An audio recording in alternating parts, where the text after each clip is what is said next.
I call this meeting of Township High School District 211 Board of Education to order. May I have a roll call, please? Ms. Barron? Here. Mr. Bradley? Here. Ms. Cavill? Here. Mr. Dombrowski? Here. Mr. McGowan? Mr. Rosenblum? Here. Mrs. Klimkowitz? Here. Would everyone please stand and join me in the Pledge of Allegiance?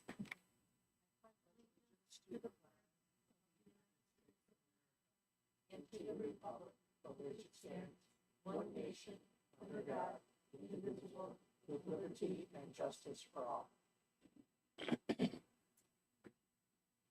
Thank you. Next item is the recommended action is to enter closed session.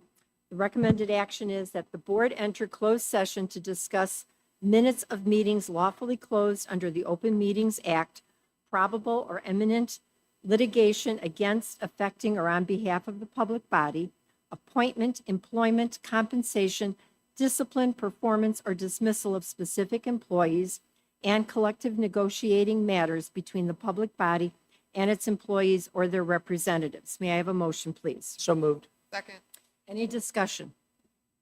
Roll call, please. Ms. Barron? Aye. Mr. Bradley? Aye. Ms. Cavill? Aye. Mr. Dombrowski? Aye.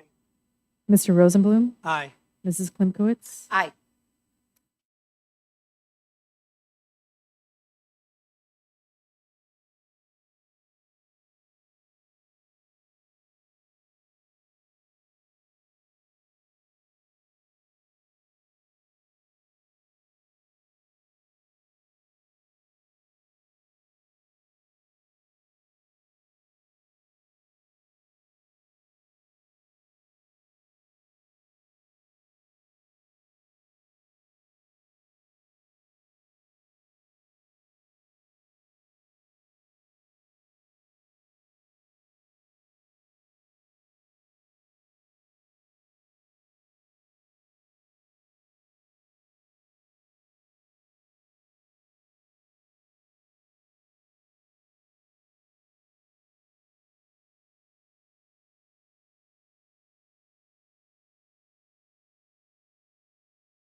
Good evening. The recommended action is that the Board of Education return to open session. May I have a motion, please? So moved.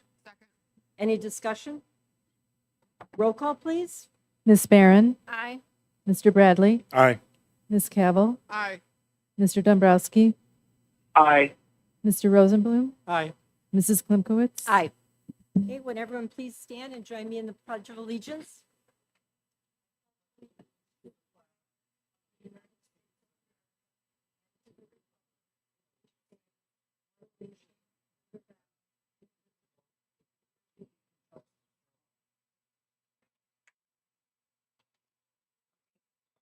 Thank you.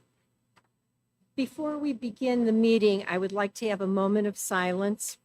I want to take a moment of silence to acknowledge the passing of a Higgins Education Center teacher assistant earlier this month. Kathy Bruning was a special education job coach who worked with our students as they gained valuable employment skills. She specifically served as a job coach with our students placed at IKEA and Dick's Sporting Goods. In this role, she helped positively impact young lives and empower students to gain more confidence and increased independence, both in high school and following graduation. So she has been with District 211 for just a short time. We are proud of all she did in diligently working with our students. Please join me in a moment of silence acknowledging Kathy.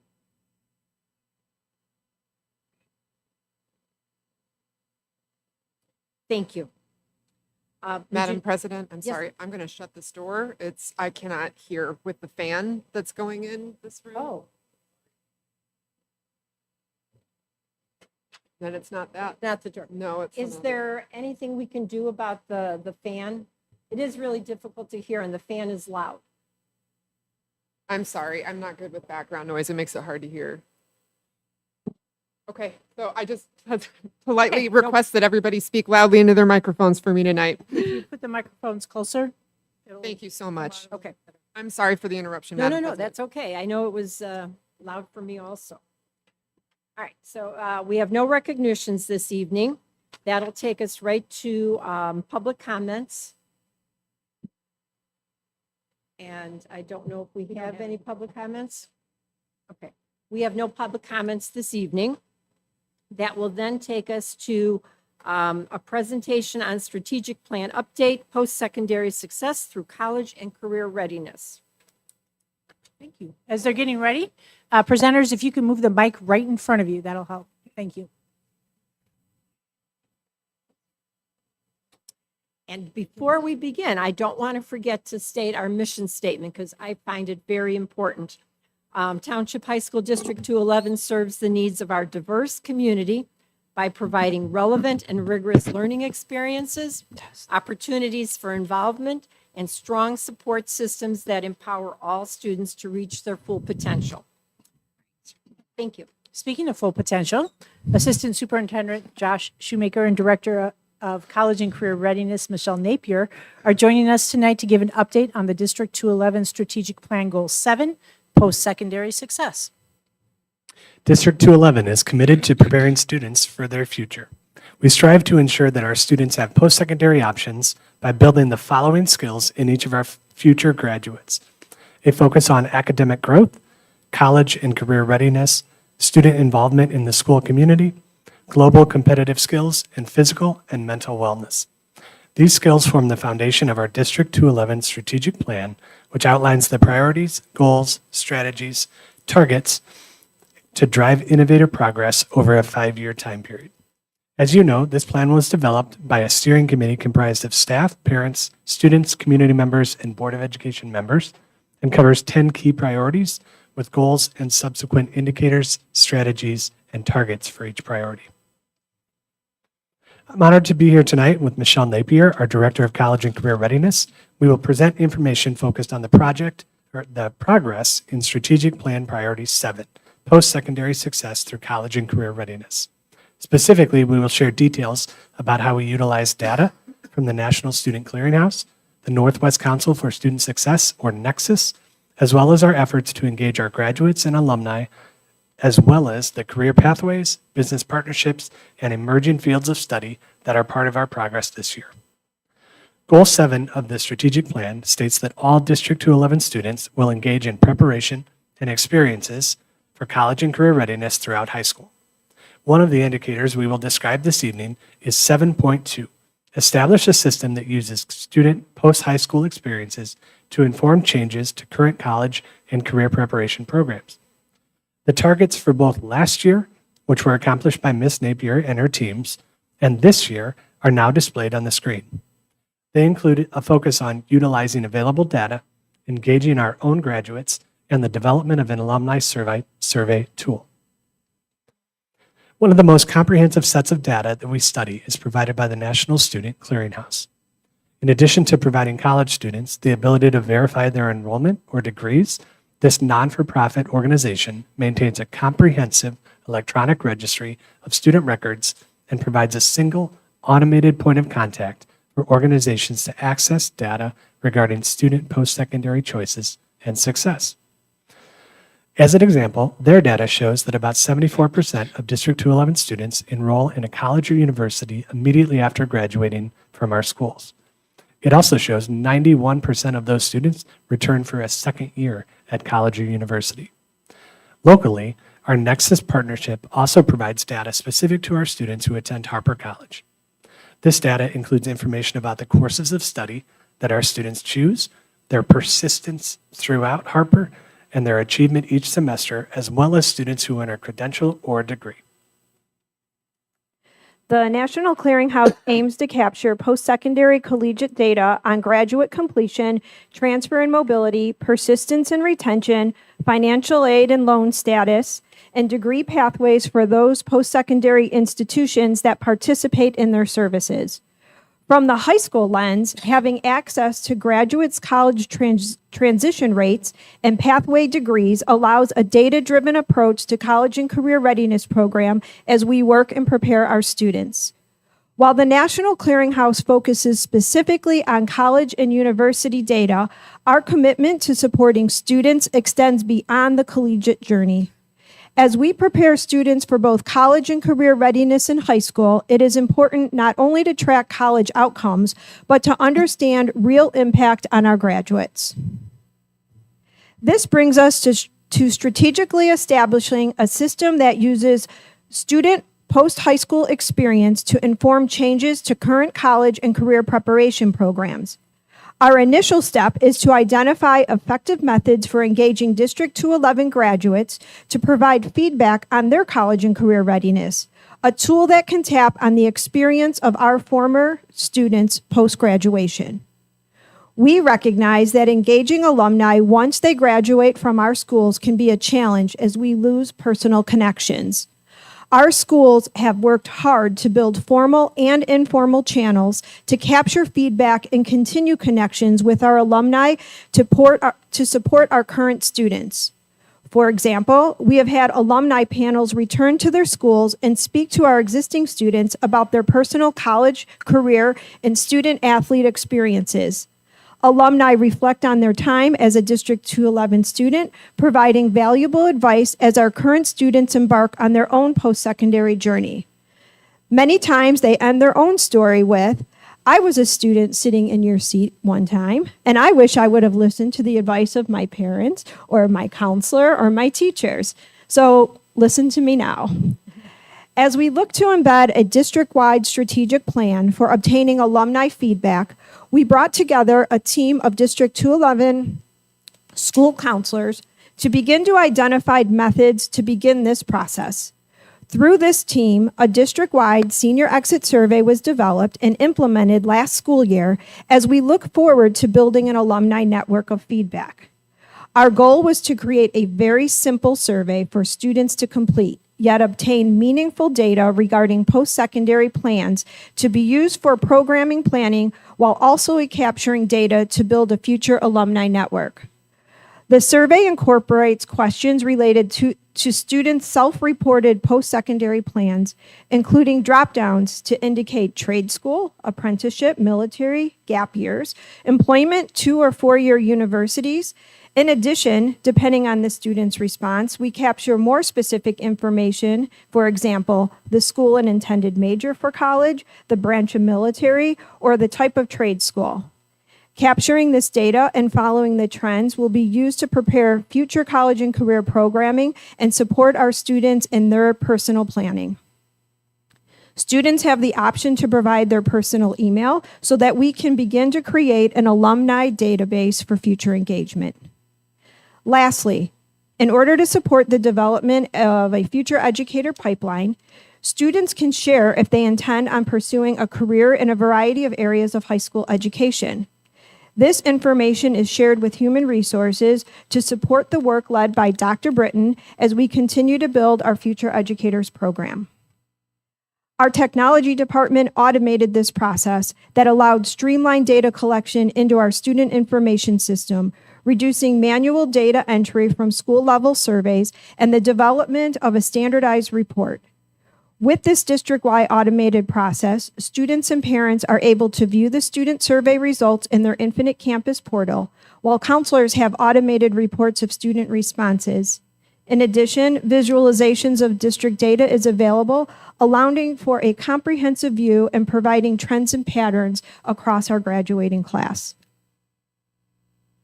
Our goal is to engage all District 211 students in college and career readiness experiences, as we want to ensure our graduates are well prepared for the ever-changing workforce. But how do we know if our programs are truly effective? One solution is to develop a dedicated survey tool to engage recent alumni and gather feedback on their college and career high school preparedness experiences. Through the senior exit survey, as I mentioned previously, we now have a baseline of recent graduate contact information. Our next step is to develop and facilitate a survey to our most recent graduates approximately 1 year after they're graduated. By gathering feedback on their college and career preparation, we hope to gain insight into the effectiveness of our programs and identify areas for improvement from those who have just been through them. By identifying any gaps, we can determine areas to place more support and guidance to best meet the needs of our student. We will continue to cycle this track process over time and demonstrate the value of our programs. However, this step is just not about statistics. Our counselors, teachers, and staff are passionate about student success. This is also about understanding the dynamic landscape of our students' reality and ensuring that our college and career readiness initiatives evolve to meet the evolving needs of our alumni.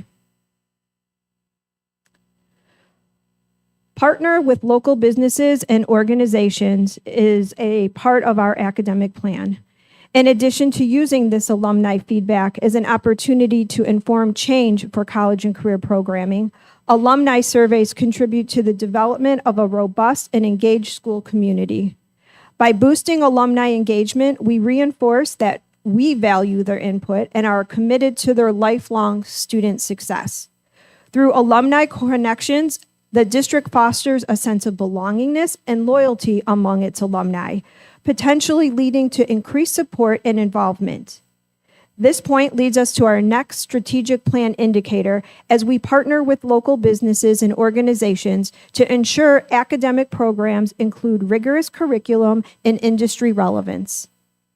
Whenever I have an opportunity to present and highlight our college and career framework, I always take a moment to recognize our District 211 community partners, as we are rich with resources and are proud to highlight the commitment and dedication and passion they have to making a difference for our students. More times than I can remember, when talking to a valued community partner, they will share their own memories as either a District 211 student, a parent, or a grandparent, which reiterates the bond between alumni engagement and building strong partnerships. In the last 2 years, we worked hard to reestablish our longstanding business and organizational partnerships post-pandemic. Our academic programs and career and technical student organizations were excited to return to full capacity.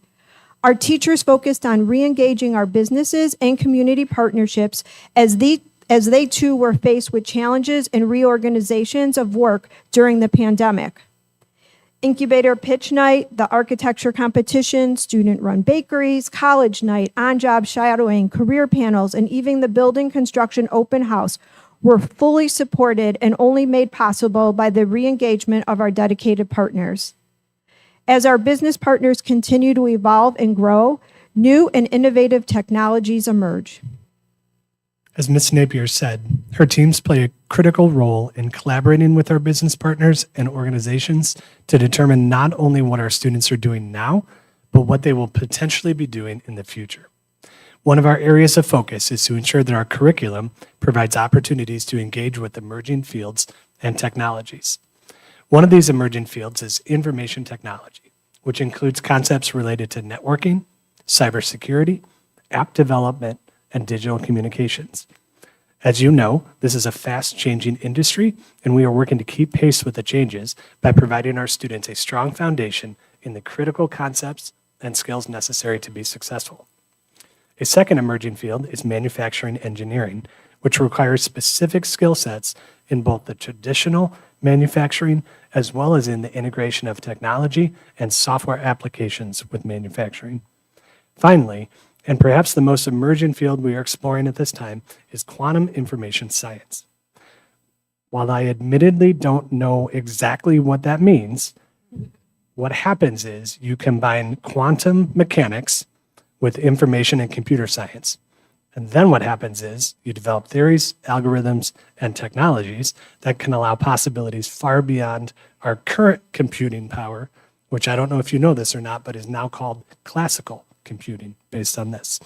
Although I joke a little bit, it's a good example of how the fields of the future that were once studied separately, like in this case physics and computer science, are now and likely will be in the future integrated together. As we continue to partner with local businesses and organizations to ensure academic programming includes rigorous curriculum and industry relevance, another area of focus is to provide opportunities for staff and business leaders to collaborate regarding curriculum and industry relevance within our pathways. This strategic initiative highlights our commitment to enriching our educational programs in alignment with real-world industry demands. One opportunity for our teachers to collaborate with industry professionals is through advisory panels. Advisory panels include our teachers, industry professionals, community organizations, and post-secondary partners. District 211 has strong and long-standing advisory partnerships that have been instrumental in ensuring our curriculum remains relevant to evolving real-world demands. Mark Hibner, our District Department Chair of Applied Technology, leads the Manufacturing Advisory Panel for District 211 and our region. He has worked very hard to build a strong and committed advisory panel of manufacturer professionals, organizations such as TMA, FMA, IMA, GCAMP, along with instructors from Harper College. This team meets 4 times a year to share best practices, industry updates, review curriculum delivered to students, and trends in equipment and new emerging technologies. These types of advisory panels are also embedded in building construction and culinary, CNA, education, automotives, and business. In addition, this year we have partnered with Harper College's Career and Technical Education team, joining their established advisory panels to further expand our community partnership, including supporting our newest dual credit partnership and graphic design pathway. Additionally, through targeted efforts with our dual credit partnerships with Harper and Triton colleges, our teachers attend ongoing professional development, curriculum alignment workshops, and participate in classroom visits to ensure that our curriculum alignment stays current and is leveled to the college coursework expectations. This collaborative approach is a testament to our teachers' commitment to staying at the forefront of the educational innovation, preparing our students not just for graduation, but for successful and fulfilling careers in their chosen pathways. The Illinois Post-Secondary and Career Expectation Framework, also known as PACE, is a comprehensive 3-part framework designed to provide students with guided exploration aligned to their grade level. One of its key areas of focus is career exploration and development, which is a continuum of experiences beginning with career awareness and exploration, career development experiences, and post-graduation program connections and employment readiness. As you can see through this slide, there are a variety of ways outside formalized advisory panels and post-secondary curriculum alignment that community partners provide key roles for student career development opportunities in partnership with District 211. In addition to the PACE framework, another piece of Illinois legislation that was introduced is the College and Career Pathway Endorsement. The College and Career Pathway Endorsement bridges the gap between high school and future careers and play a key role in both career exploration and community partnership. The District 211, Your Pathway to the Future and Career Readiness, is an interactive resource guide students and families use to support awareness, exploration, and experiences in preparing for college and career options. Students are encouraged to complete college and career activities through Maya Learning to begin to identify their personal goals and develop their 4-year plans. Using the survey results, the guide will allow students to easily explore District 211 coursework that align to their personal career goals and the College and Career Pathway endorsements of the state. College and career pathways encourage partnerships with local businesses, colleges, and organizations, creating our network of career development experiences. In addition, collaborating with community stakeholders ensure that pathways reflect our local industry needs and prepare students for in-demand jobs. College and career pathways is an important link between career exploration, community partnerships, empowering students to make informed choices about their future and contributing to the workforce. There are many examples within District 211 that can highlight the important community partnerships in action, from culinary programs to the CNA and our business incubators to our automotive program. But to highlight the continuum career exploration and the strength and importance of our community partnership, District 211's building construction program truly captures the essence of this process. Even before we break ground, the students in the architectural design competition have created potential future homes using industry-aligned software and then present their projects in front of a panel of industry professionals who volunteer their entire day to provide mentorship and feedback to each of our students. From that point, the building construction students begin to build through real-life work-based learning experiences, having industry mentorship from every trade, and meeting them on the job site to train them for safety, best practices, and offer career opportunities. Team-based challenges are embedded within our curriculum, offering continued mentorship from our industry professionals, focusing on essential employability skills and technical competencies.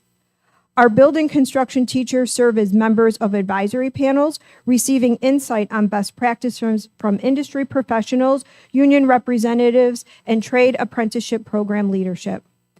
Our community partners have made significant contributions to the program, including annual donations of winter gear for all of our students in the program.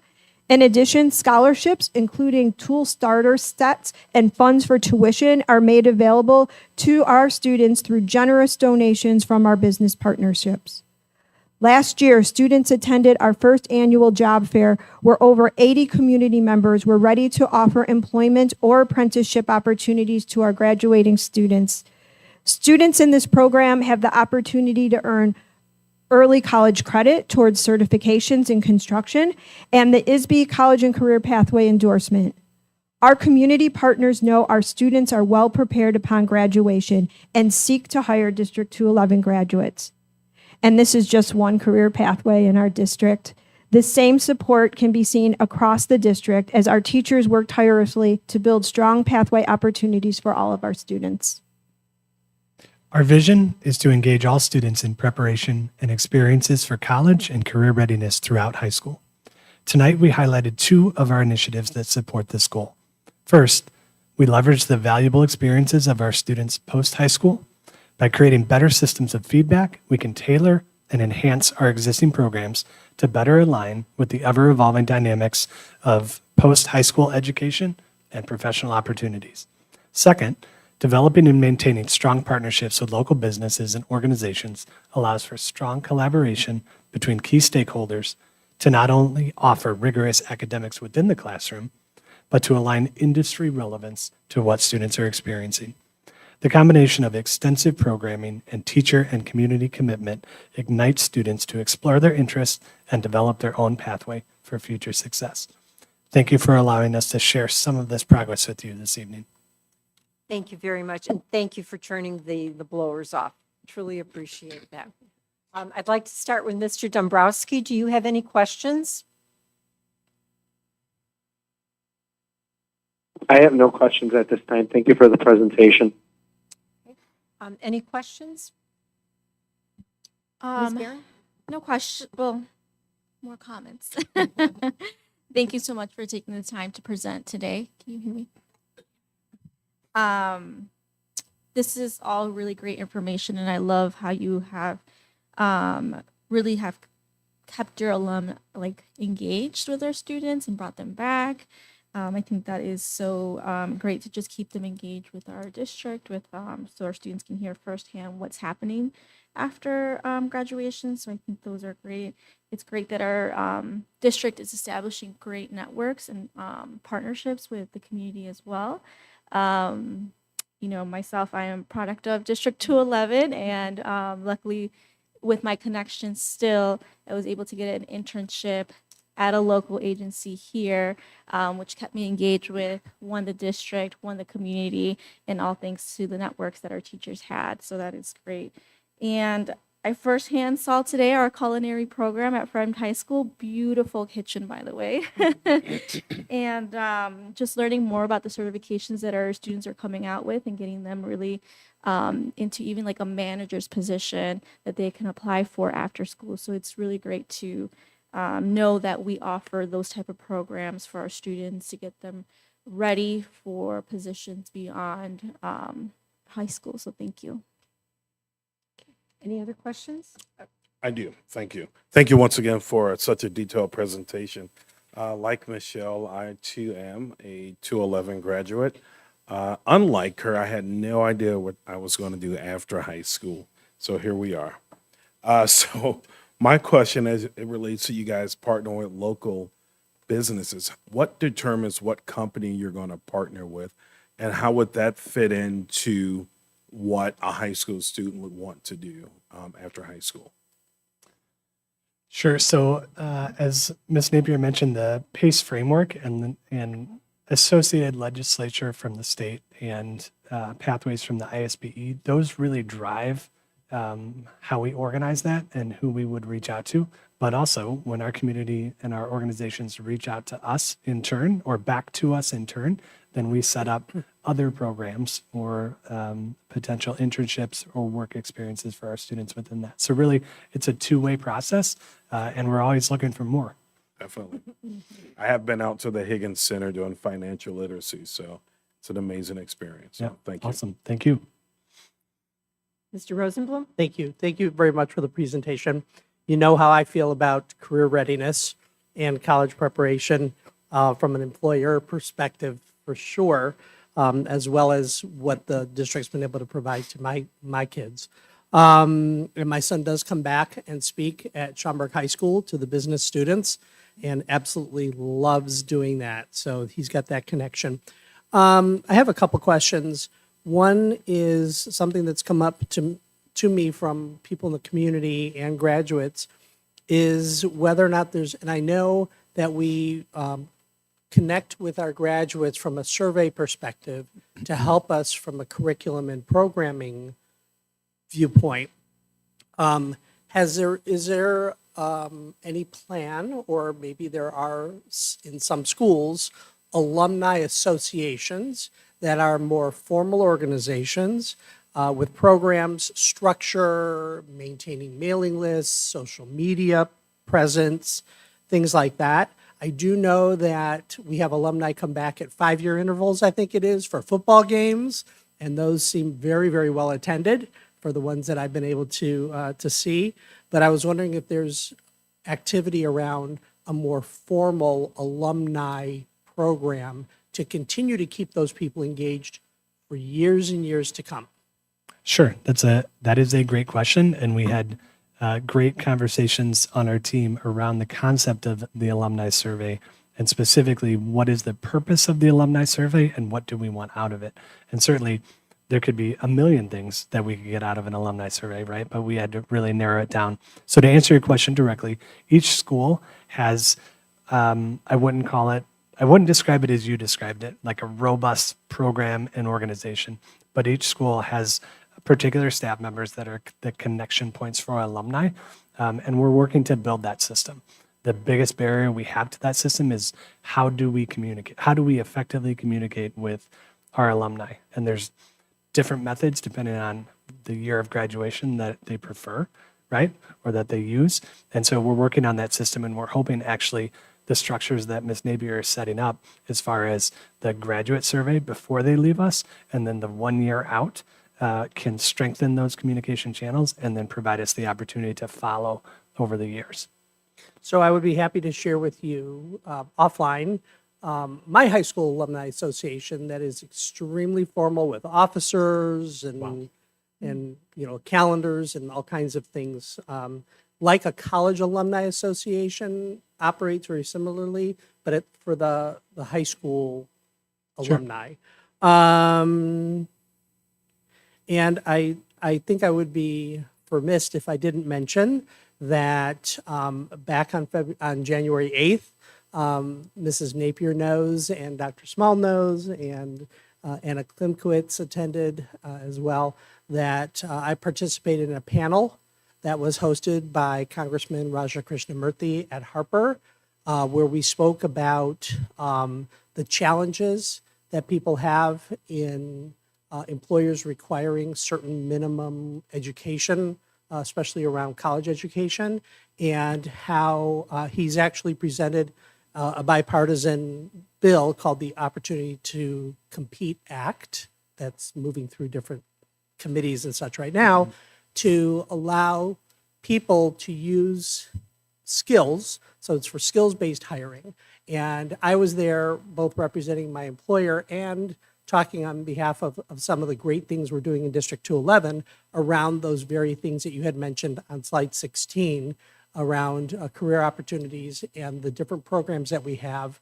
And I was able to mention several of those in that open panel forum and kind of tout our school district and some of the great things we have going on under your leadership. So I was really pleased to be able to do that. So thank you again for the information tonight. Ms. Cavill, questions? Yes, just a couple. It's a short list for me tonight. My first question is, do you know if Nexus includes international programs in their tracking, or is it really just US-based colleges? So Nexus is only our area, so it's particular to Harper. If the clearinghouse would include that, if the college or university is part of the clearinghouse. Most are, but not everyone. Okay, excellent. And then this is not actually a question, this is just a request on slide 7 here. At the bottom, in that bottom box, it says there's a visualization of the district data, that the survey data is available in visual format. And I for one, would be really interested to see an example of what that looks like. I believe this is just one survey that was given last spring, right, as the initial. So if we've got a visualization about the results of that survey, I'd be very interested in seeing. Sure. Yeah, that would be great. Thanks again for the presentation. I loved, seeing you the first time around. This is one of the most exciting presentations. I always look forward to an update on this area. This is something I feel really proud about in the district. So thanks for all of your good hard work. Thank you. Thank you. Thank you for the presentation. It was excellent, well prepared. We're doing a lot of things. Also, thank you to Mr. Rosenblum for attending that presentation, being able to share exactly what District 211 is doing. I think it made an impact on the people that were present there. There were a lot of Harper, chair people, administrative people that were shaking their heads and saying, yeah, we're participating in this. There's that connection there that we have with Harper and with the community. So thank you very much for being there. And thank you for the presentation.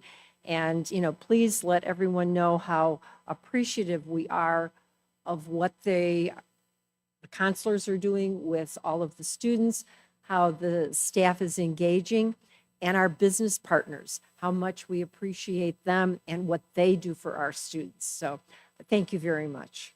Thank you.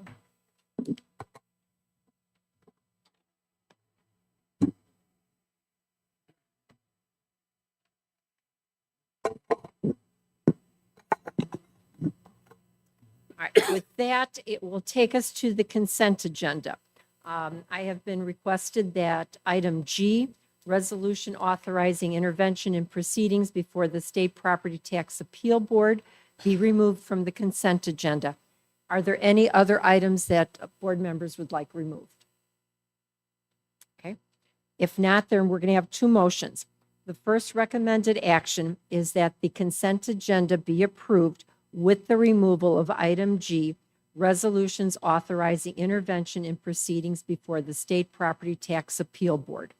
May I have a motion, please? So moved. Second. Okay, any discussion? Okay, roll call, please.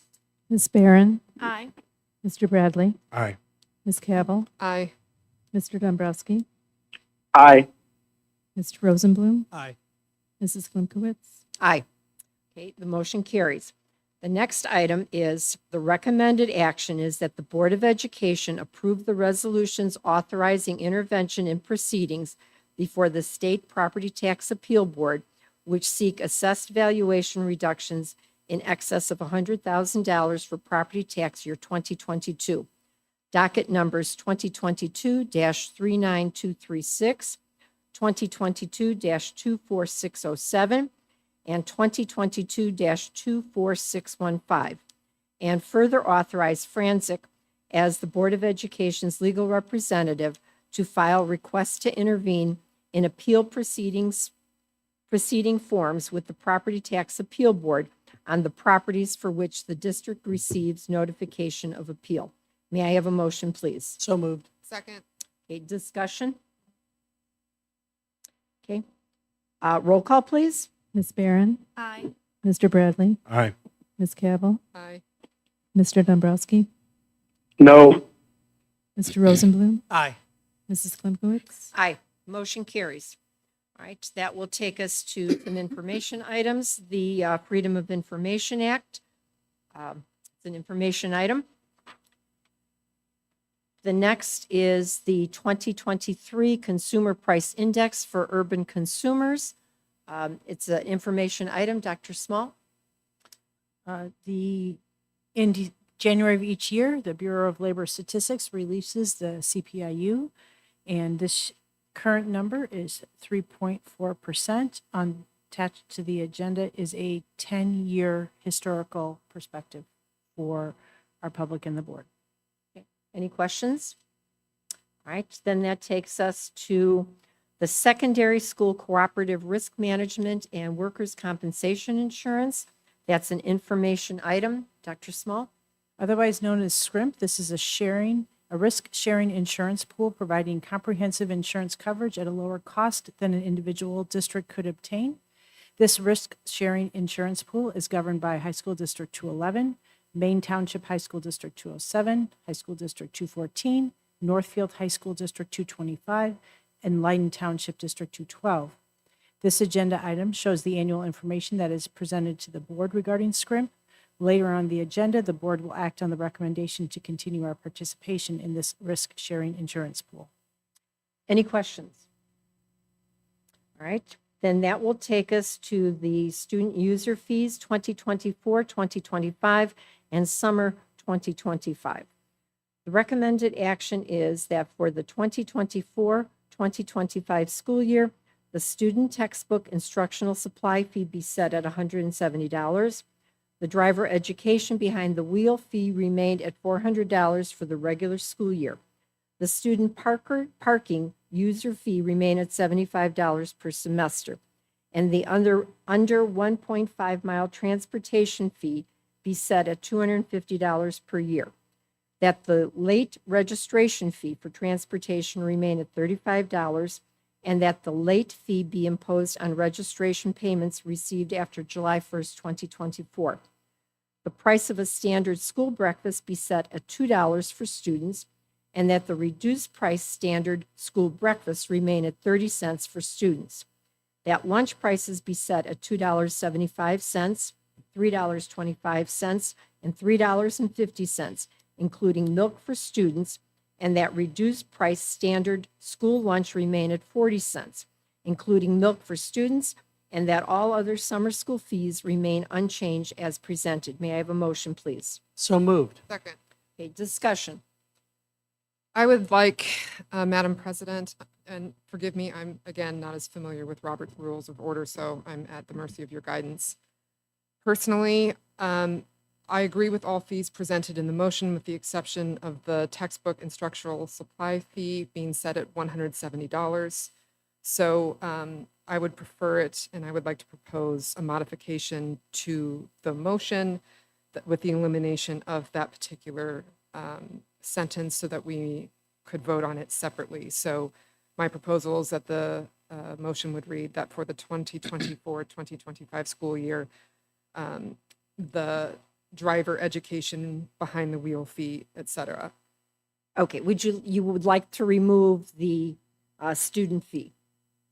Yeah, at this- and vote on it separately. Right. So, because I just Okay. figured that's the easiest way to streamline the conversation Okay. about it. Perfect. Since I have no disagreement with any other fee on the list, if that makes sense. Okay. So I'll read the motion again with the removal of that, and we'll vote on that separately. Well, I don't know. Do we need a consensus if everybody agrees to modify that motion? No, I believe that you can Sure. request it to be,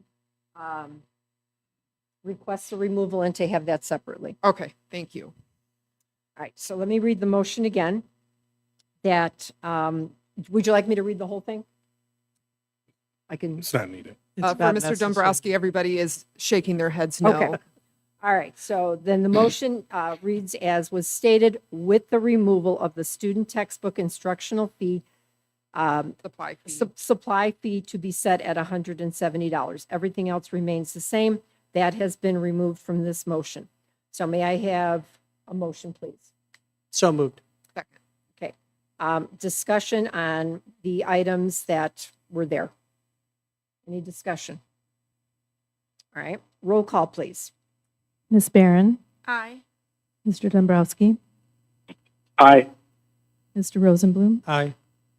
Mr. Bradley, Aye. Ms. Cavill, Aye. Mrs. Klimkowitz. Aye. Okay, that motion carries. Now the recommended action is that for the 2024-2025 school year, the student textbook instructional supply fee be set at $170. May I have a motion, please? So moved. Second. Okay, discussion. So, thank you. Though I certainly understand the rationale, I respectfully disagree. So I would like to just very briefly explain. I promise this won't take a huge amount of time. When I initially voted to eliminate this fee, it was because we had such a healthy budget surplus. You know, the argument was at the time that when we're flush with cash, we shouldn't be charging these kinds of fees. I was very, very happy to vote for that, and I have voted to maintain that since the original change. Okay. Now, the rationales presented for the reinstatement of this fee is largely based on our financial projections, which I have no issue with. I believe that I have every reason to believe that those numbers are accurate and will accurately, within the best of the administration's capability, reflect our future financial forecast. I stated the first time this came up that going from $0 to $170 feels like too steep of an on-ramp for me. To me, it feels disrespectful of our families and who have been used now for 4 years to being paid no registration fee. So I would pull the lever for that fee if I felt that our financial projection, if we were in deficit now, as an example, and our surpluses were gone, that would be a compelling argument for me to vote for the reinstatement of this fee as presented. That's not our case at the moment. So if I look back at the information that was presented to us in association with the proposed tax levy at November's meeting and the 5-year forecast that was brought up at that time, at the end of budget year 2024, our financial projection is expected to remain in surplus, and then the projected decreases according to the table in front of me here, are meant to start at, the year 2025 and grow in that way. So to me, this is a small enough amount of money, $1.7 million, that we could afford a gentler on-ramp for a fee. So I would be, for example, comfortable with a $50 registration fee that would allow the board next year to determine, based on our financial reality as compared to our projection, be able to modify that, maybe eliminate the fee again if projections come in healthier than planned, et cetera, and have a little bit more control over the slope of the on-ramp of the registration fee, rather than just, well, we're expecting to go in deficit in 2025, so we're going to put the whole fee up there right now. That's how I feel about this. And so if it remains at 170, I'm going to vote no. I'm in disagreement with that, but I wanted to explain my position. I would prefer it to remain at 0, but I would certainly be willing to vote for a $50 fee if that were to be agreeable to the board. So that's my position on this fee. Any other comments? I'm with you, Kim. I think the percentage at 50, I believe it's about 30% of the original fee. I think it's just a little small, a little light. So I think if we increase it, I'd be right there with you, just a little bit. 75? Perfect. Right. Well, before we end up doing that, let's have any further discussion before we end up modifying it. Yep. Well, we're just in discussion right now. I Right. haven't put anything formal on the table. Question I have is from Dr. Small, what would the fee be used for? Has there been an earmark or target for use of that fee for the next year or two? The benefit of the reinstatement of the fee is it is similar to the first year cost of maintaining the ESSER staff for licensed student services. The 13 positions that are in a different item. So if it's my understanding, then the plan was that this fee would cover the ability for us to maintain those 13 ESSER staff. Is that an accurate It is calculation? It is a similar cost for the first year in terms of revenue and expenditures. Okay, thank you. What I looked at, and I understand your position, and I hear what you're saying, Ms. Cavill, but one of the things was we looked at, these last 4 years, we did waive the fees. So we did help people that were in need at the time. I believe that we are the lowest in our member districts around here with the registration fee, with the fee for the supplies and the technology and that. I feel that there's, between now and the time people have to pay, is about 6 months, 5 to 6 months. I would really like to think that our community is able to see the value of what we offer, being able to plan within these last 6 months to be able to save for the $170 to be able to pay for this. For these last 4 years, we've waived it. So those individuals had definitely a positive in regards to it. But I truly think we need to reinstate it again. I do not think that the fee is going to cause the families a tremendous difficulty. If someone needs help with paying for these fees, they can certainly talk to the principal, to the staff, and see about either getting the fees waived or paying for them over a period of time. So I see that there. I think we cover all the bases. If someone is on free and reduced, they're not paying this. So we are hitting the families. We are supporting the families that may not be able to afford it. Those who are struggling, they need to contact the school and see what kind of help they would need.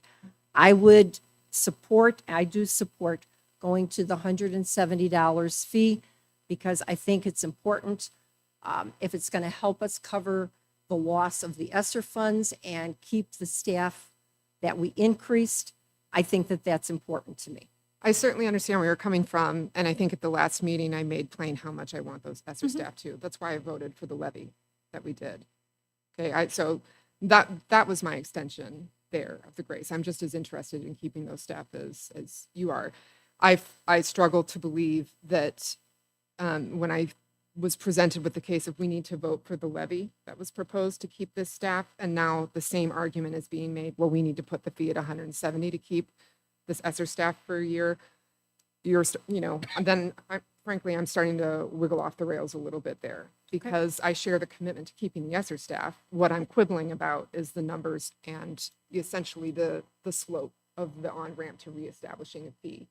And because of the tax strategy that we've used over the period of the last several years that, we've been congruently on the board, I understand that with the tax relief, this is the other side of it. If we're going to not tax to the max each time, eventually we're going to have to make decisions like this. So I certainly understand the nuances of that, but my position remains unchanged. I would prefer a smaller fee at the first year to be able to revisit for the next year and maybe, then say, look, we have all the 7, we need to make a case. That's simply how I feel, but I respect your position. Okay.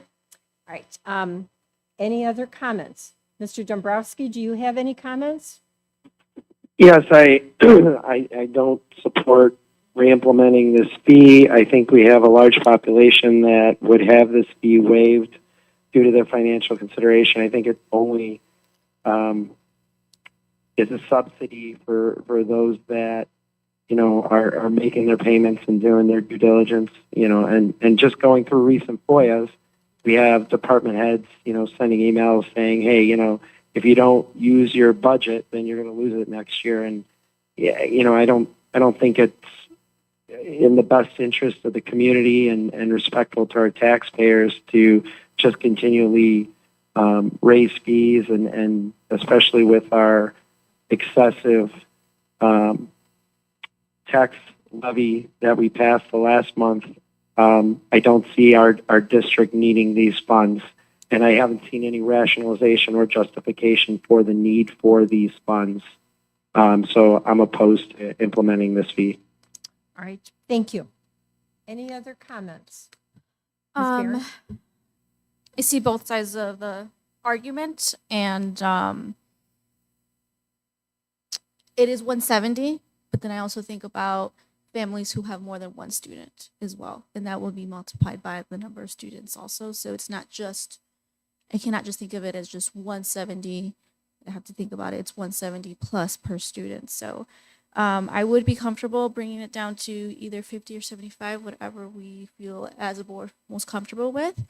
But yeah, 170 is a little too steep to begin reinstating right off the bat after 0. Okay. Any other comments? What was the fee before we removed it? It's 170. It's always been 170. So there's no increase, it's reinstatement. Right. And again, the target expectation is that this money, if depending on how much, I guess, because we'd have people asking to have it waived, would go towards maintaining our ESSER staff. Okay. All right. Are you ready to vote on this? And then if we'll see how this vote goes, and then we'll see what the next motion might be. Okay. All right. So let's take a vote on this if we may. May I have a roll call, please? Just for clarification, we're voting on the 170. We're voting on the 170 because that's the motion that's before us. Madam President. Okay. And Madam President, before we continue, if this does not pass, will there be a revised motion submitted? Well, we'll see what kind of a motion somebody brings forward. So there will be room for a motion immediately, if this doesn't pass, immediately following this. That's my expectation. Oh, okay, thank you. All right. May I have a roll call, please? Ms. Barron, No. Mr. Bradley, No. Ms. Cavill, No. Mr. Dombrowski, No. Mr. Rosenblum, No. Mrs. Klimkowitz. I'm only the yes here. The motion fails. All right, then I am open to a motion to come forward in regards to this. I move that the 2024-2025 school year student instructional textbook instructional supply fee be set at $75. Is there a second? Second. Okay, discussion.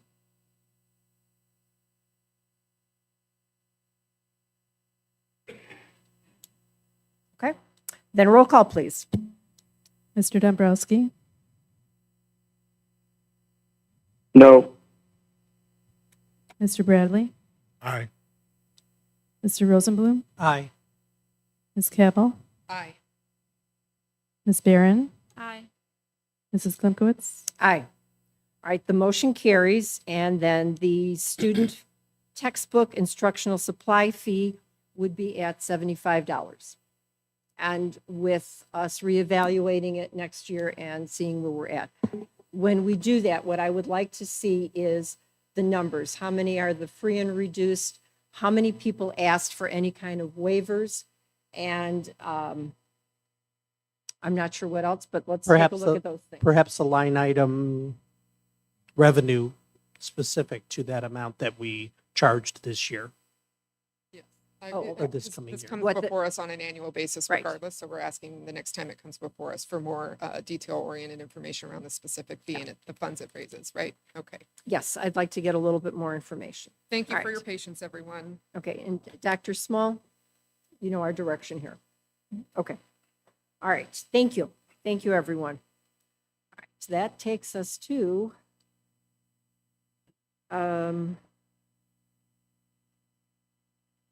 I have personnel recommendations. Or did I miss something? No.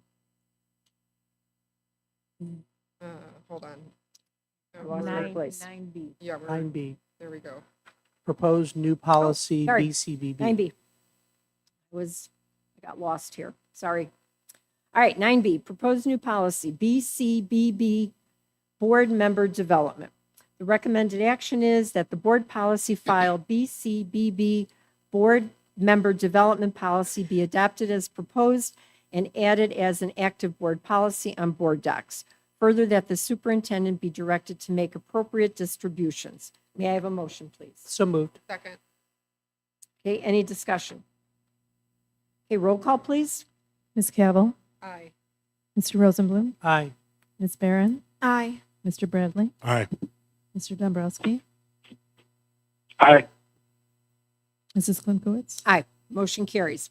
The next is the recommended action that board policy file JHCD, medication administration in schools policy, be modified as proposed and added as an active board policy on board docs. Further, that the superintendent be directed to make appropriate distributions. Roll call, please, or excuse me, motion, please. So moved. Second. Any discussion? Roll call, please. Mr. Bradley, Aye. Mr. Dombrowski, Aye.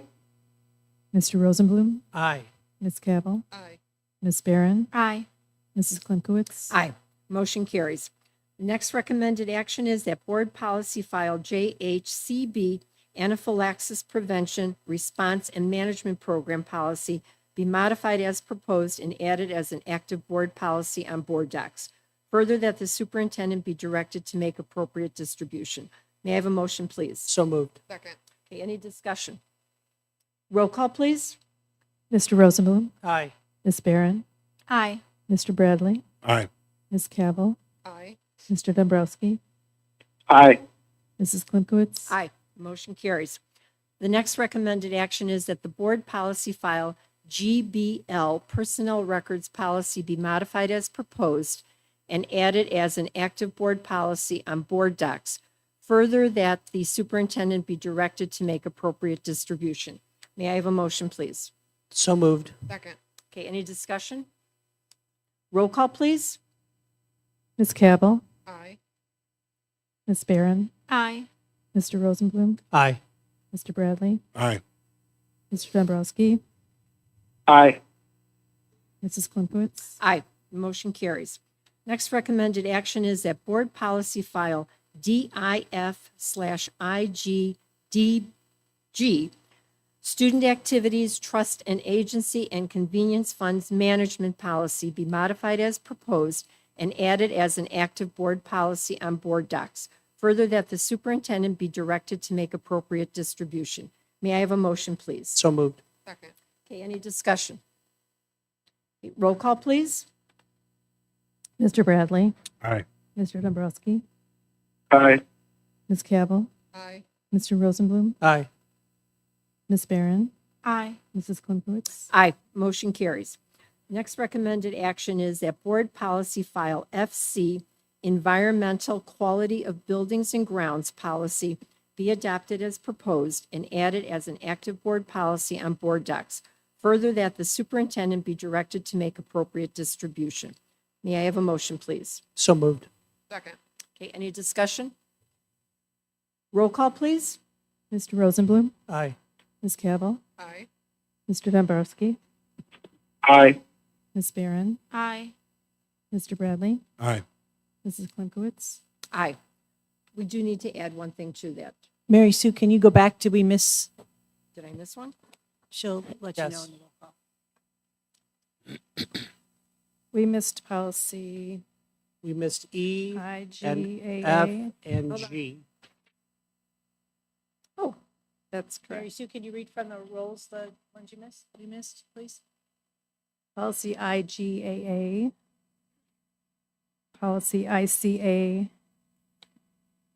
And that's it. And EFB. Okay, I Oh, I'm missed sorry. EF, and G. You're right. I Okay. missed- All right, then let's finish with this one. The roll call. We've got everyone? Yep, we're on E. All right, so J, the motion carried.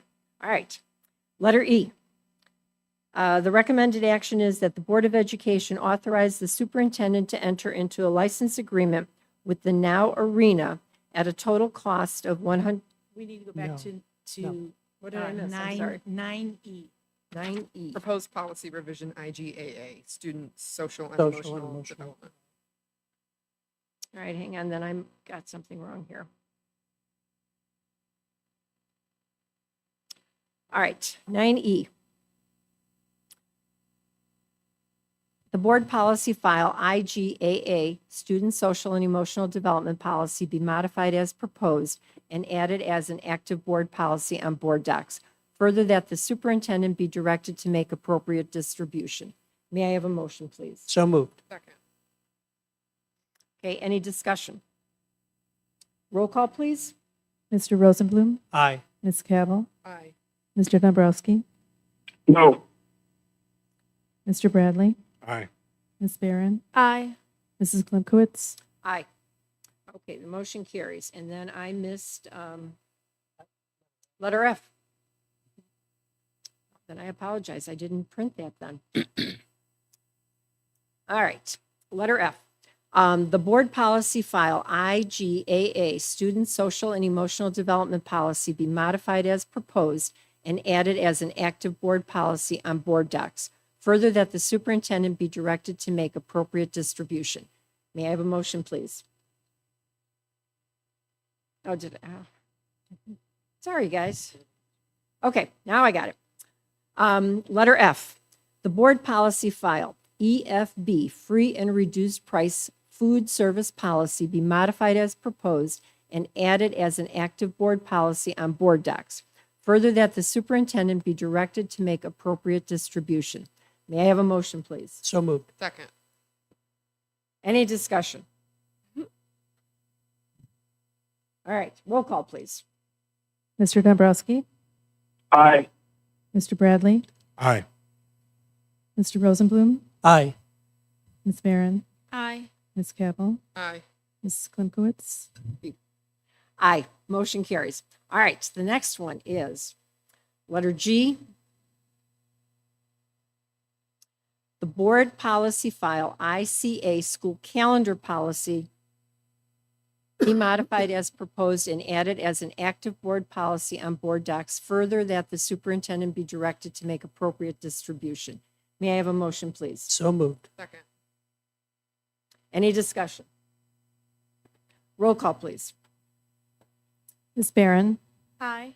Ms. Cavill, Aye. Mr. Bradley, Aye. Mr. Rosenblum, Aye.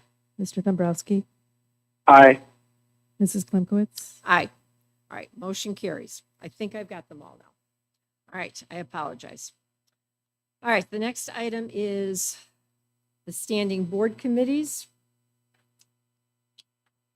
And The recommended action is that the Board of Education approve the committee members as presented. May I have a motion, please? So moved. Second.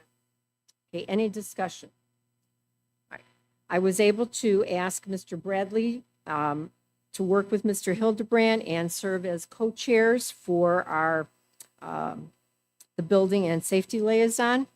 And then Ms. Cavill to serve as co-chair with Renee Erickson, our Director of Special Education for the behavioral interventions. So we'll set up a date, have the meeting, and then the report back to our board here. All right. May I have a motion, please? Excuse me. May I have a roll call, please? Ms. Barron, Aye. Mr. Bradley, Aye. Ms. Cavill, Aye. Mr. Dombrowski, Aye. Mr. Rosenblum, Aye.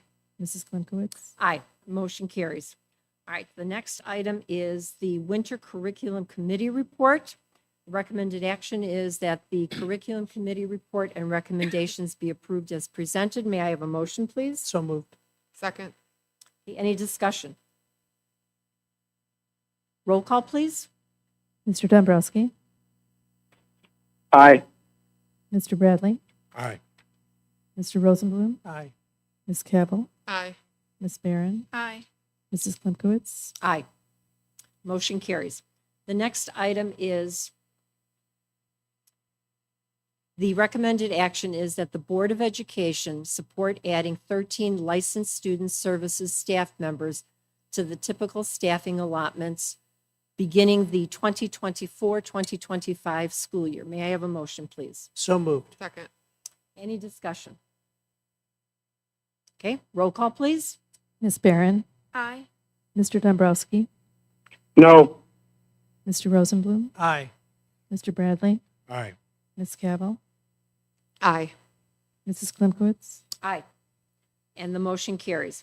The next item is the recommended action is that the Board of Education approve the purchase of security cameras from ESCO in the amount of $72,741.62. May I have a motion, please? So moved. Second. Okay, any discussion? Dr. Small? Every year, the district has expanded their camera system capacities by adding new camera units, replacing analog cameras with digital units, expanding camera system infrastructures, and closing the gaps in camera coverages in all of our facilities. The district has prioritized the replacement of the analog exterior security cameras with high-definition technology. Palatine and Fremda High Schools have been completed. Tonight's action is to replace and extend the prioritized camera views at Conant, Schaumburg, and Hoffman Estates High School. After this first phase of replacements are completed at each school, the next priority area within the schools will be brought forth in stages to the board for review and approval. Any other questions or discussion?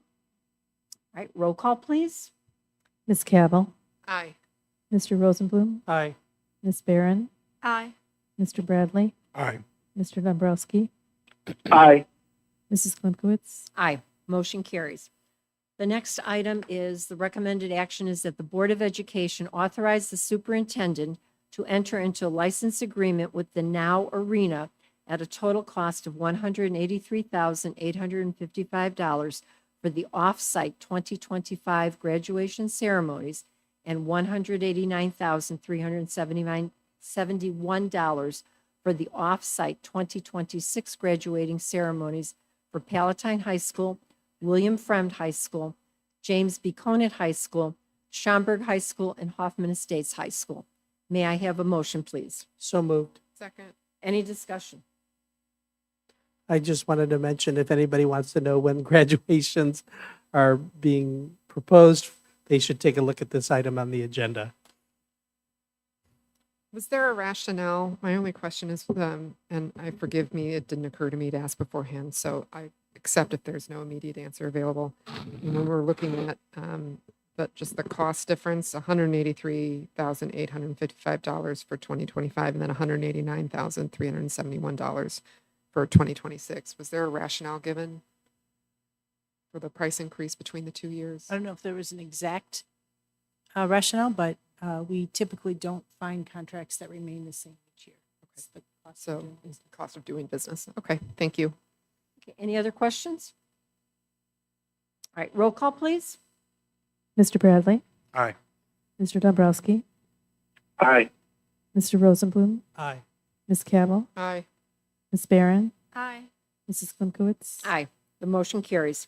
The next recommended action is that the Board of Education authorize the superintendent or designee to enter into a 3-year license agreement with No Before for an annual cost of $24,698.23 for each of the 3 years of the agreement. May I have a motion, please? So moved. Second. Okay, Dr. Small? In order to retain cyber liability security coverage and remain compliant under the Illinois Student Online Professional Protection Act, the district must have ongoing security awareness training program for its employees that regularly simulates phishing attacks. KnowBe4 is the company that District 211 is currently using to conduct ongoing phishing simulations and training for all of our 2,000 district employees regarding cybersecurity awareness for our own work environment. Any questions? All right, roll call, please. Mr. Rosenblum, Aye. Ms. Cabell, Aye. Ms. Barron, Aye. Mr. Bradley, Aye. Mr. Dombrowski, Aye. Mrs. Klimkowitz. Aye, motion carries. Next item is that the Board of Education support a 5-year term extension for the membership of Township High School District 211 in the Secondary School Cooperative Risk Management Program effective January 1, 2024 through December 31st, 2028. May I have a motion, please? So moved. Second. Okay, any discussion? Dr. Small, anything? Okay, there's no questions, then roll call, please. Mr. Rosenblum, Aye. Ms. Cabell, Aye. Mr. Dombrowski, Aye. Mr. Bradley, Aye. Ms. Barron, Aye. Mrs. Klimkowitz. Aye, motion carries. The next item is format of committee reports, and that was something that was brought up at our last meeting. It's a discussion item. Mr. Bradley, do you wish to speak to that? Yes, thank you. So going forward, I propose that the committee reports would make it to the agenda. This way it would be public records. This way, if there's information that the people in district would like to take away, they have that information. Typically, if there's a dinner available to the community or a ribbon cutting ceremony, that information is there. With us verbally stating it, a lot of that information could be missed. So just allow more access, that's all. Okay, so just to clarify, so if it's something actual that's going to be taking place through that particular activity, that committee of sharing that information, and we need to get that to our administration ahead of time so it could be put into the board information for our community. Correct. Okay.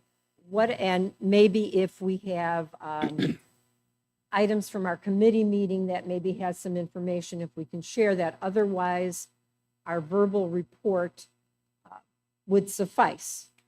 Well, I think, when you do the verbal report, once again, that information could be lost in transit. It stays here and then they walk away and the information's gone. But to allow hard copies like we do all other board information, I think would be important to the community to have. Often you may come back with flyers and that flyer is kept here and it's not available to the community. And so, honestly, the reports aren't just for us, but it's also for, more importantly, the community. And they're the ones that should have that access as well. Okay. Mr. Rosenblum, you were going to say something. So are the committee reports that are being referred to here school district committees? No, the ones on line item 11, those 3 committees, or 4, whatever they may be. Okay, there are other committee reports as well. There are also committees, there are liaison positions that we hold with organizations outside of our district that we report back on during the committee reports. Those activities, those meetings, those conferences are typically not open to the public, but only open to school board members. And the committee reports agenda is that with which we report back what we may have experienced or learned to share with board members and the public Madam- during these reports. So that's why I'm asking. Forgive me. Madam President, if my memory serves me correctly, Mr. Dombrowski came up with a very elegant solution to this conundrum. As I recall his language, and Mr. Dombrowski, I'm sure you'll correct me here if I'm wrong, but it was something to the effect of committee reports should be submitted in writing. But perhaps he can give us more information. It seems a very elegant solution to me. And I guess I would say that in some respects, if we have something that can be put into our board package for the community to know about, I think that that's good. I think if we have things from IASB, that's for board members. And if the community knows about it, I think that's excellent also. In some cases, it might just be a sentence or two or very short information that we would put in. I guess my thought is it would be of more value to be able to just verbalize it as to what transpired in that committee. So to me, maybe we need a balance of both of those things. If we can provide something in writing, yes, let's go ahead and do that. But if it doesn't warrant it and it's something very brief, I think a verbal would provide that same information. And I perhaps a point of clarification and clarity. I believe that the Board of Education members have always had the option of submitting their committee reports in writing in advance of the agenda being issued so that it can be included in the agenda for public access and availability. Then the question, if we're going to be encouraged to also submit them in writing, would they be submitted to the superintendent? And if so, then would she be in some way responsible for putting it together for issuance and inclusion in the agenda, proofreading it for accuracy or correctness, so to speak? How would that all come into being? I personally don't think that the superintendent should have to do that activity of proofreading for us. Well, if I can chime in, Yes, please. the minutes have to be developed and written up by the administration anyway, so why not save them the trouble of having to take our verbatim and type it up into the minutes or into the summary of the board meeting? Why not just provide that as a written report so that they don't have to come back and transcribe our verbal reports?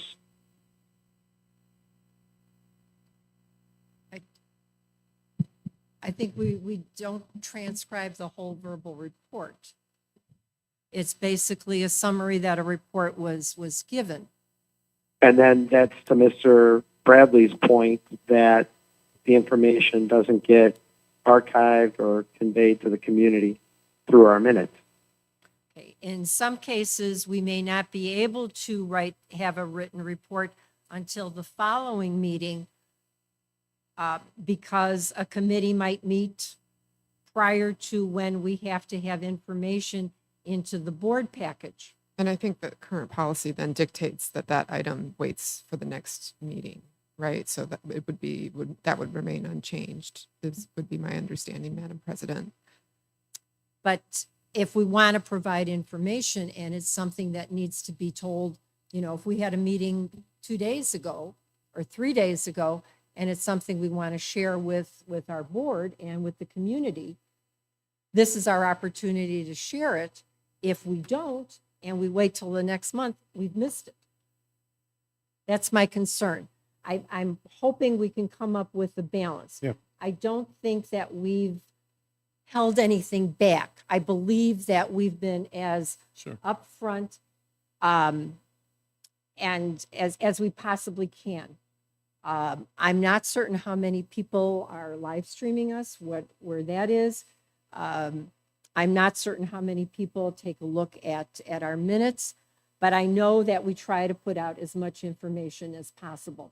And I think some of the information that we do give out that's truly important is everything that was just presented basically in this meeting. We had a wonderful presentation. We had a handout in regards to that. We've always had information about our budget, about school security, about cameras, anything that's, vital to the community. We've tried to share that. And if there's something that's missing when you take a look at your board package or the first draft of it, we can certainly call the superintendent and say, hey, can we add a little bit more to it? And maybe that's the information that we really want to get out to people and make sure that that's there.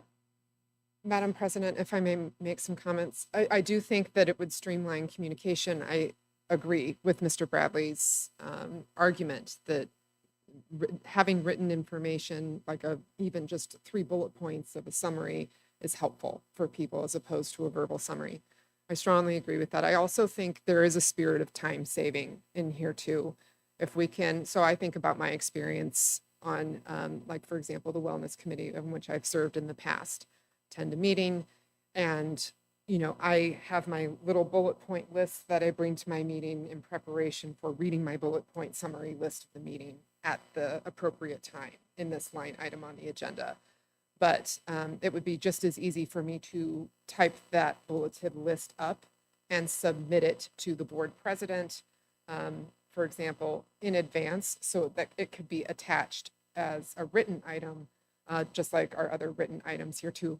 Doing that does not preclude or prohibit discussion about any of those bullet points, or I don't think it would prohibit a board member from adding extra information that has occurred to them in the time as a discussion. And then I would say to some of the other logistical issues that were brought up before, and again, forgive me if I'm not speaking out of turn here, but ultimately I'm board secretary, and this seems to me like proofreading someone's bulleted list that they submit in advance is something that I could easily do without burdening the administration with having to do something like that. I can't speak to verifying factual evidence. It could be attached like as reported by Kimberly Cabell. So ultimately, I would be responsible for the veracity of the information, but I could certainly provide proofreading, if we were to organize it in such a way that proofreading would need to be required. I guess I would like to think we're all adults and professional adults, and we should be able to write correctly and have the appropriate information in there. I guess I would still like to ask for us to be able to have a balance. So is what I'm hearing is, if you want something in writing and we put it in bullet points, it comes into our board package. So when it comes time for committee reports, I would say, like, for instance, NSSEO, and there's my bullet points. I say nothing. Is that what I'm hearing? Well, again, this was just more of an open discussion and not an actionable item. So if that's your choice to do it that way, you could. But if you want to speak to your bullet points, why not? Okay. I agree with Mr. Bradley that the board members should have an option. And if they are interested in submitting, 3, 4 bullets from a meeting that they attended or some information that they want to share, then certainly have that option to do that, and then bypass their having to report their report, so to speak. And I'm sorry, I promise I won't stop it. If it does exceed, if we are already supposed to be doing this, if we're encouraged to submit things like this, I mean, another elegant solution to this might just be to include it in future board protocols, like it is encouraged that board members submit a written summary ahead of time, encouraged, but not required, for example. I don't know, it's just an idea. I promise I'm done now. Okay, no, that's perfectly fine. I'm just trying to clarify Yes. where we want to go with this. Because I heard bullet points and brevity, and then we don't have to read.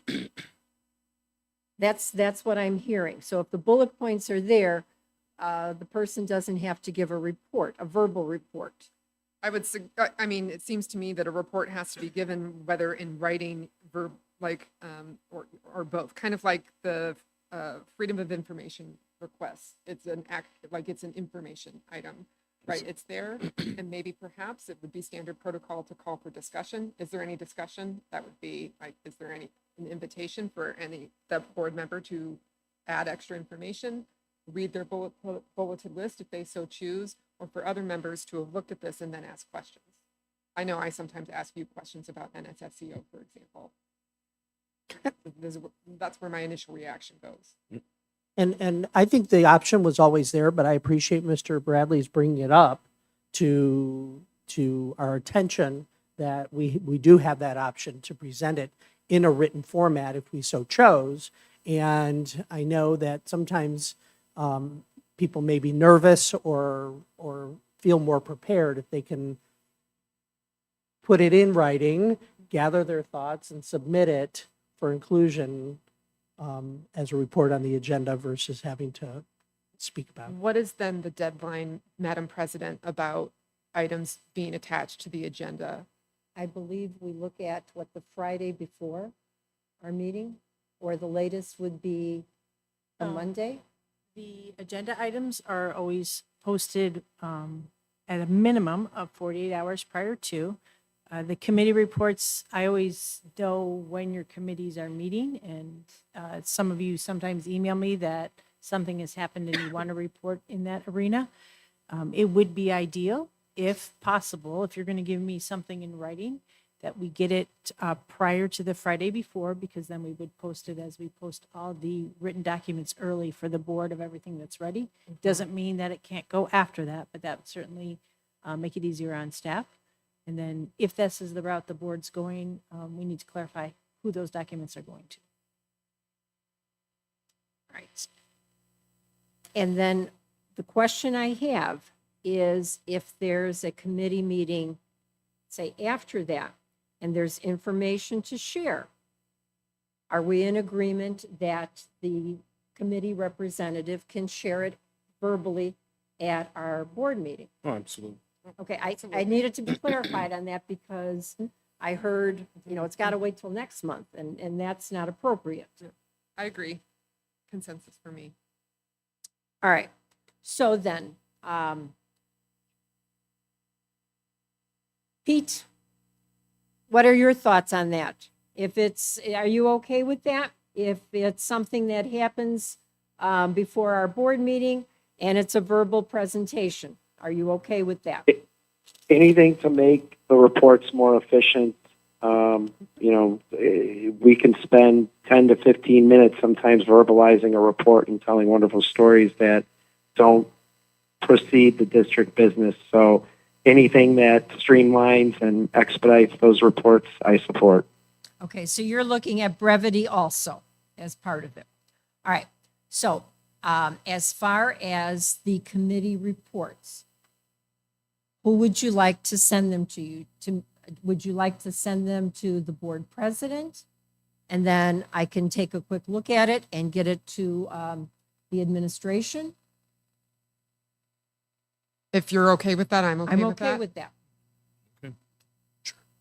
Okay, and we're Right. aiming for by the Friday before, Well, if possible. Yeah. We Dr. post Small the would Friday need it. before. Yes, yes. so if I could have it, say, Thursday evening, and then I can get it to Dr. Small for Friday. Let's give this a try. Let's see how this goes. And I think it'll be great to be able to share information. You're absolutely right about any flyers and things like that and activities that are going on. The more information we can share, the better. All right, Pete, Mr. Dombrowski, anything else? Nope. Okay, thank you. All right. Anything else from the board? Or you think we've kind of summed it up a little? All right, Very good. thank you very much. Thank you. Thank you, that's good discussion. All right, the next item is board member expense. The recommended action is that the Board of Education approve the pre-approval form for future expense reimbursement for Stephen Rosenblum to attend the IASB North Cook Division Dinner Meeting on February 28th, 2024, as submitted. May I have a motion, please? So moved. Second. Okay, any discussion? Roll call, please. Mr. Dombrowski, Aye. Mr. Bradley, Aye. Mr. Rosenblum, Aye. Ms. Barron, Aye. Ms. Cavill, Aye. Mrs. Klimkowitz. Aye, the motion carries. All right, potential topics for future discussion. I did not receive any. All right, thank you. That will take us to the committee reports. All right, I will be brief. Let's drag out that dead horse Let's one try more to- time. All right, we're starting with NSSEO. All right, NSSEO. Just a couple of things. They had their Institute Day, and 1,400 people attended. Molly Dunn, who is the NSSEO Director of Professional Learning and Coaching, did an amazing job with her staff. They were at Harper. They were in a couple of other places. They were at the schools.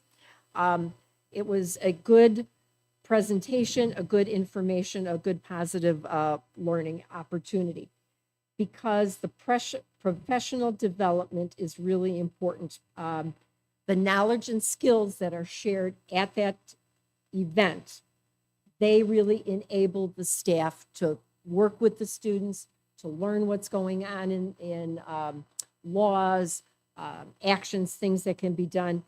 And the staff truly appreciates that, and it's definitely a professional learning environment. Another item with NSSEO is the facility committee is going to be meeting in about 2 weeks. They're going to really take a look at what needs to be repaired and down the road. They're going to review and prioritize the repairs. Then that should be able then to go to the finance committee, and the finance committee can take a look at what needs to be done and really start looking at the budgeting, because the budget that gets established there, affects our district. So it's not just the salaries for NSSEO, it's also any of the repairs and things that need to be done there. So that is for NSSEO. That takes us to community and family family services report. Ms. Barron? Yeah, I'll be very, very quick. The United Palatine Coalition had their meeting yesterday, and they were promoting a scholarship opportunity for high school seniors.